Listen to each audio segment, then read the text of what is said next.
आप सब देख रहे हैं हम सब की आवाज़, हम सब मीडिया। इस समय हम छतरपुर में हैं और हमारे साथ में पीठाधीश्वर अवधूत उग्र चंडेश्वर कपाली बाबा जी महाराज हैं। इनके सानिध्य में अभी बहुत सारे इनके जानने वाले, इनके मानने वाले, इनके भक्तगणों की लाइन लगी हुई थी और इसी व्यस्ततम समयों में से थोड़ा सा समय निकाल करके कपाली बाबा के पास हम आए हैं।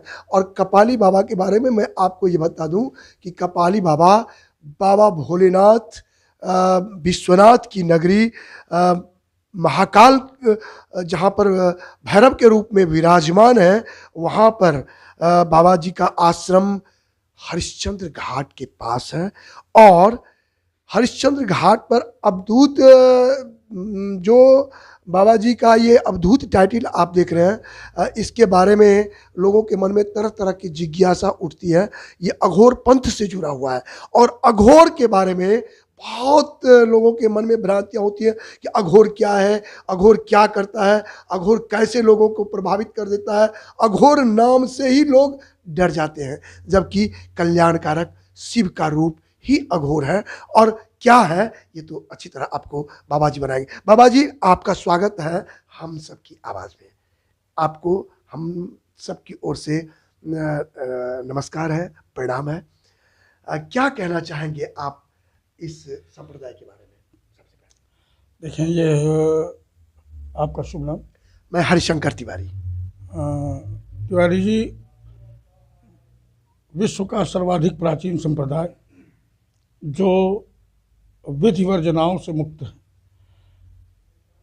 किसी भी प्रकार से जीव मात्र का कल्याण हो सके, यही इसकी अवधारणा है।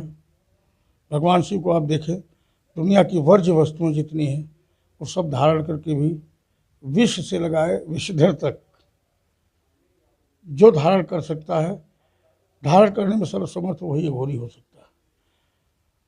आप देखते हैं अध्यात्म में समदर्शिता की बात होती है। हम समदर्शी नहीं हैं, हम समवर्ती हैं।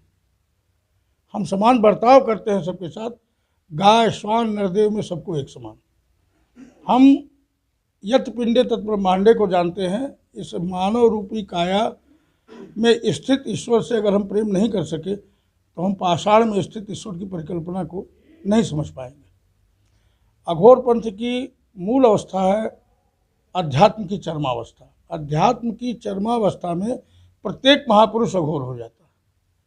बहुत से लोग अघोर पंथ को तंत्र से जोड़ते हैं, लेकिन ये तंत्र का अर्थ है सिस्टम, एक पर्टिकुलर सिस्टम जिससे हम इच्छित परिणाम पाते हैं। आप देखें, हम देश में रहते हैं, वहाँ का एक सिस्टम है जिसको हम लोकतंत्र कहते हैं। हमारे शरीर के भीतर 20 सिस्टम काम करते हैं, श्वसन तंत्र, शिरातंत्र, अस्थितंत्र, पाचन तंत्र, तमाम तंत्र। तो तंत्र का अर्थ है कि एक निश्चित व्यवस्था पर चल के निश्चित परिणाम की प्राप्ति। तो तंत्र एक व्यवस्था है, लेकिन अघोर एक अवस्था है। और इस अघोर अवस्था में जाने के लिए आपको समवर्ती होना ही होना पड़ेगा। आडंबरों से मुक्त, जंजालों से मुक्त, ईश्वर की तरफ ले जाने की जो व्यवस्था है। जैसे गंगा है, गंगा के नाम है कई, एक नाम है अघोर, मुक्ति का यानी ठौर है पथ अघोर का। आप जैसे भी हों, अघोर पंथ में आपका स्वागत। बहुत अच्छी बात कही कि हम समदर्शी नहीं समवर्ती हैं। तो ये मैं जानना चाहता हूँ कि और इससे पहले भी कई सारे अघोर पंथ के ऐसे संत हुए जो काफ़ी जिनका नाम हुआ और काफ़ी विवादित भी रहे। चंद्रनाथ स्वामी जैसे लोग भी हुए हैं, या हमारे यहाँ अभी भी हम देख रहे हैं आपके अवैधनाथ जी भी थे, नाथ संप्रदाय से थे। और उनके अभी यहाँ पर कालका मंदिर के जो महंत सुरेंद्रनाथ अवधूत जी हैं। लेकिन क्या है कि जो अघोर पंथ के द्वारा जो लोगों का को लाभ पहुंचता है, तो उसका जो मार्ग है वो तंत्र है या मंत्र है या पूजा पाठ है? इस पर थोड़ा सा हमारे भक्तों को बताएं, जो आपके अपने भक्त ने आपका जो हमारे दर्शक देख रहे हैं उसको। त्रिपाठी जी, आपके विचार बड़े समीचीन हैं और समाज के लिए पथ प्रदर्शक हैं, होंगे भी। आप ब्राह्मण कुल से आते हैं और ब्राह्मण धर्म में ही जीता है, धर्म उसकी शाश्वत व्यवस्था है। तो आप धर्म के विषय में बड़ा आपने सटीक प्रश्न किया। देखें, पूजा पाठ, धर्म कर्म जो आजकल हम लोग करने लगे हैं, उसके पीछे एक छोटा सा उद्देश्य है कि सनातन धर्म इस समय संकट में, और एक ऐसे संकट में जिस संकट को हम समझ नहीं पा रहे। आप देखें, हम अपने बच्चों को सबसे पहले टाटा सिखाते हैं, बाय बाय सिखाते हैं, राम राम नहीं सिखाते, शिव शिव नहीं सिखाते। एक ऐसा अबूझ संकट हमारे सामने है जिसको हम महसूस नहीं कर पा रहे। इसलिए पूजा पाठ हम लोग कराते हैं कि लौकिक दृष्टि से लोगों को लगे कि नहीं पूजा होती है, परंतु अघोरी ऐसा नहीं होता। अघोरी उसको कहते हैं जिसका महाकाली, महालक्ष्मी, महासरस्वती, इच्छा शक्ति, क्रिया शक्ति और ज्ञान शक्ति पर संपूर्ण नियंत्रण हो। तो लोग करते हैं तो होता है, और अगर अघोरी अगर कहता है तो होता है, ऐसा मान्यता है और ऐसा ही होता है। अघोरी को कोई आवश्यकता नहीं किसी पूजा पाठ की, वो स्वयं शिव में लीन रहता है। और जब आपकी इच्छा, जीव मात्र की इच्छा शेष हो जाती है, तब ईश्वर की इच्छा ही जीव की इच्छा हो जाती है और जीव की इच्छा ईश्वर की इच्छा हो जाती है। इस परिकल्पना पर, इस आधार पर चलते हुए हमें कोई आवश्यकता नहीं किसी की पूजा पाठ करने की। हम शिव को मानते हैं, शिव को जीते हैं, शिव को धारण करते हैं अंतरात्मा में, इसलिए हमें आवश्यकता नहीं है। लेकिन एक छोटी सी बात और है जो पुरानी चीज़ें कही जाती हैं। आगम और निगम दो प्रणाली है त्रिपाठी जी। आगम मतलब तंत्र और निगम मतलब वेद। अब आप जाने, आगम मतलब आने वाला, आने वाली जो जीव मात्र की सांस है वो तंत्र है, और जो निकलती है प्रश्वास वह वेद है। तो उसके विषय में कहा गया है, देखिए अघोर पंथ में वर्जनाओं से मुक्त मैंने कहा है, तो आगतम पंचवक्त्राता गतम च गिरिजानने और मतम च वासुदेव से तस्मात् आगम उच्यते। जो सभा में वैष्णव मत का प्रतिपादन करे, अंतःकरण में शिव को धारण करे और क्रियाओं से शक्ति को शक्ति का संधान करे, वही सच्चा अघोरी है। इसलिए आपको इस पूरी व्यवस्था में पूजा पाठ की भी प्रधानता कहीं न कहीं दिख जाती है। जैसा कि आप देख रहे हैं कि महाराज जी मुंड का माला पहने हुए हैं और मुंडमाल विराजमान है, मस्तक पे जो है वो आप त्रिपुंड देख रहे हैं। और ये इसका क्या महत्व है अघोर तंत्र में, इस पर थोड़ा सा आपको जानने के लिए मिलेगा। देखें, मुंड जो है वह संसार की निस्सारता का प्रतीक है। पहली बात, यह मस्तिष्क हमारा जो है समस्त उपद्रवों की जड़ है। समस्त अच्छी और बुरी बातें इसी में उपजती हैं और इसी से क्रियान्वित होती हैं। समस्त चीज़ें नष्ट होकर के इसी रूप में रह जाती हैं तत्वगत्वा, ये इसका प्रतीक है। अघोरी इसीलिए माया के चक्कर में नहीं फंसता। मस्तक पर जो चिता भस्म लगी है वो पंच महाभूतों के स्थिर स्वरूप का प्रतीक है। हम लोग चिता भस्म धारण करते हैं, महादेव के अनुयायी हैं, उनके सिद्धांतों पर चलते हैं, और पंच महाभूतों का लय जब हो जाता है तो स्थिति जो शेष बचती है उसे राख नहीं कहते, उसे भस्म कहते हैं।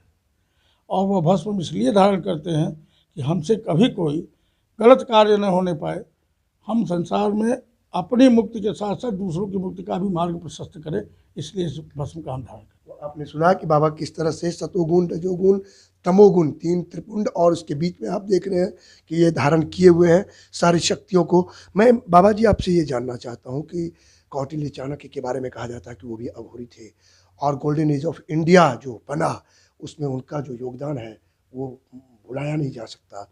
तो अभी क्या जो राजनीति है उसमें आप योगी जी को, मोदी जी को किस रूप में देखते हैं? देखें, हम मूलतः आध्यात्मिक व्यक्ति हैं, हम अध्यात्म को जानते हैं। धर्म तो समसामयिक होता है, धारण किया जाता है। जहाँ तक योगी जी और मोदी जी की बात है, निश्चित रूप से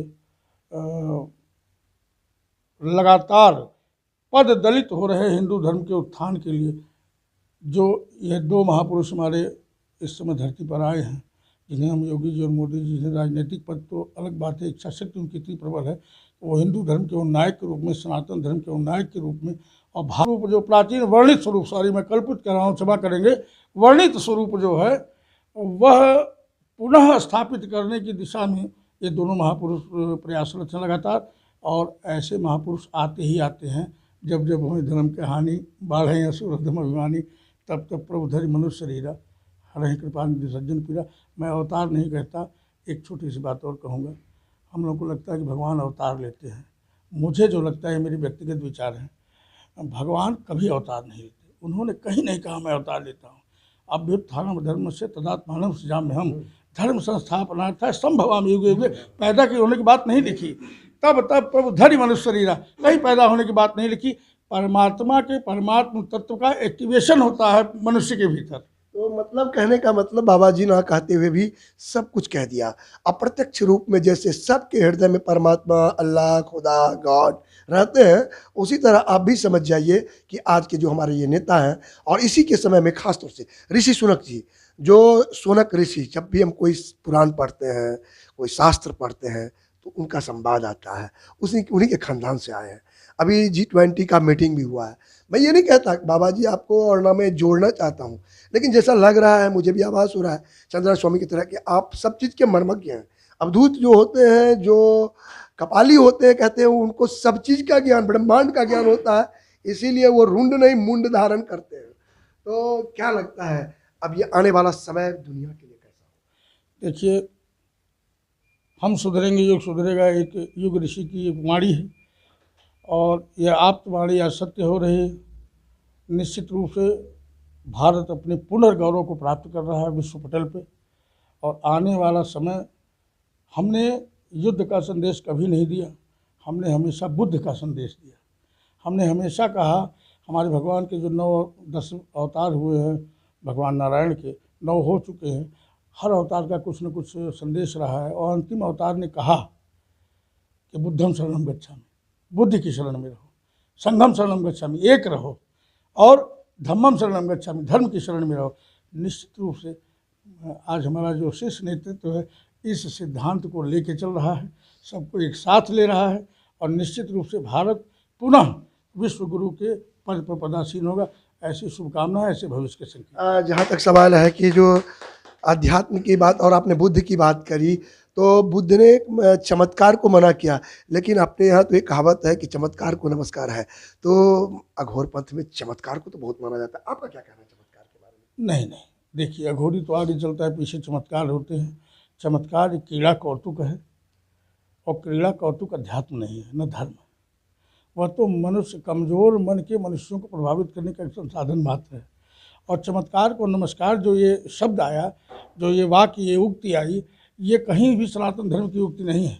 ये तो पश्चिमी आक्रांताओं के साथ और मुस्लिम आक्रांताओं के साथ ये शब्द, ये शब्दावली, ये भावना यहाँ आई कि जो चमत्कार है, उन्होंने हाथ की सफाई दिखाना शुरू किया और भोले भाले लोगों को भ्रमित करके अपने धर्म परिवर्तन की व्यवस्था की।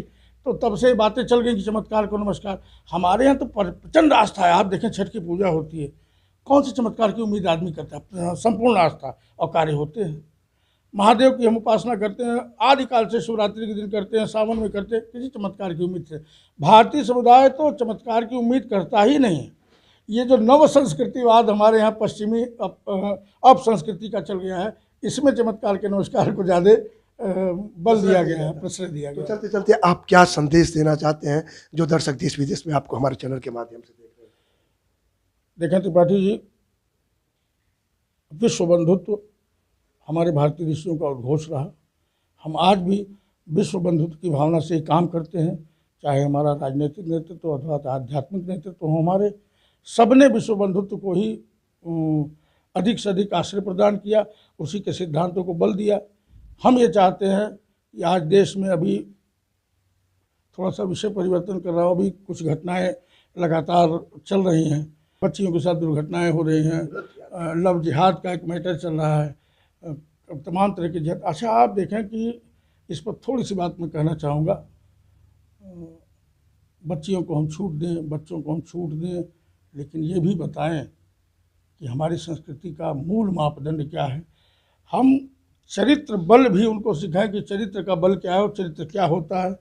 हम अपने महापुरुषों के चरित्र से, अगर वो सीता, सावित्री, गार्गी को नहीं जानेंगी, तो निश्चित रूप से उनका आइडियल जो है, आइडियल कहिए, उनके आइडियल निश्चित रूप से करीना कपूर और ऐश्वर्या राय जैसे लोग ही होंगे।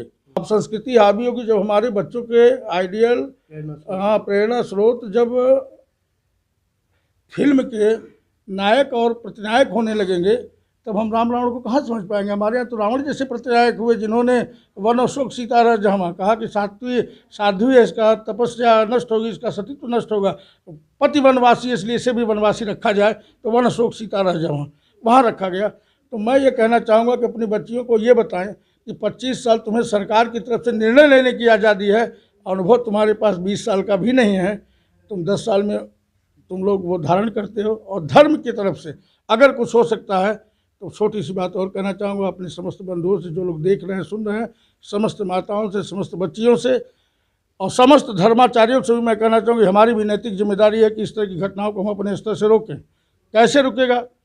जिस प्रकार हम बताते हैं, बचपन से हमने देखा है त्रिपाठी जी कि बिल्ली को मारना धार्मिक अपराध है। हम बिल्ली को नहीं मारते, बिल्ली ने दूध जूठा कर दिया, घी जूठा कर दिया, कोई नुकसान कर दिया, हमें डर रहता है धार्मिक दृष्टि से कि बिल्ली को मारना अपराध है, सोने की बिल्ली देनी पड़ेगी हमें या पाप लगेगा हमें। उसी प्रकार हम अपने बच्चों को ये भी समझाएं कि किसी भी बच्ची पर, किसी भी पर, नारी पर को दृष्टि डालना भी धार्मिक दृष्टि से अपराध है। इसका परिणाम हमारे सामने बाद में आएगा। तो मुझे लगता है अगर बच्चों को बचपन से सिखाया जाएगा तो निश्चित रूप से ऐसी घटनाओं में कमी आएगी। और सबसे बड़ी जिम्मेदारी दो की है, एक माता पिता की, और उससे बड़ी जिम्मेदारी हम अपनी स्वीकार करते हैं। हमारे जो धर्माचार्य लोग हैं वो इस विषय में अगर गंभीरता से विचार नहीं करेंगे और धर्म की एक व्यवस्था नहीं बनाएंगे तो ऐसी घटनाओं को रोकना संभव नहीं है। दिल्ली में आने के बाद पीठाधीश्वर अवधूत उग्र चंडेश्वर कपाली बाबा जी जैसा इनका नाम है, ठीक उसके विपरीत प्रेम, करुणा, दया और अपने देशवासियों के साथ साथ वसुधैव कुटुंबकम के लिए, खास तौर पर से बच्चियों के लिए जो इन्होंने संदेश दिया है वह प्रेरणादायक है। उस पे चल करके ही भारत विश्व गुरु, जगत गुरु बन सकता है। आप सब देख रहे हैं हम सब की आवाज़, हम सब मीडिया।